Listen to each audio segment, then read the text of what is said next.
யாரு சார் எங்களோட பேச்சுவார்த்தையும் நடத்தலையே. அவர் சீட்டு கேட்கற அளவுக்கு நான் கொடுக்க முடியுமா சொல்லுங்க பார்க்கலாம். என்ன சொல்ல போனா அது விவரமா சொல்லக்கூடாது என்று கருதுகிறேன். எங்ககிட்ட 10 சீட்டு கேட்டாரு, அப்புறம் 5 சீட்டு கேட்டாரு.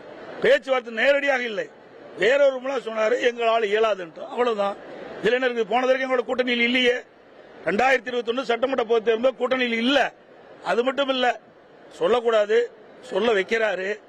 ஒவ்வொரு கூட்டணியில் கட்சி சேர்கின்ற பொழுது அந்தந்த கட்சியுடைய வாக்கு வங்கிக்கு தேவை மாதிரி தான் அந்த கட்சி பெற்ற வாக்கின் அடிப்படையில் தான் சீட்டு கொடுப்பாங்க.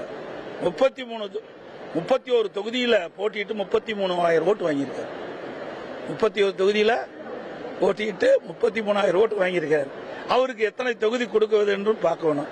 ஏன்னா கூட்டணியில் அங்கம் வைக்கின்ற கட்சிகள்லாம் அந்தந்த கட்சிகள் வாங்கிய வாக்கின் அடிப்படையில் தான் எல்லா கட்சிக்குமே கூட்டணியில் இன்றைக்கு அந்த சீட் ஒதுக்கீடு செய்யப்படும். அது அதிமுக சரி, திமுக சரி, அப்படித்தான் கடைபிடிக்கிறாங்க.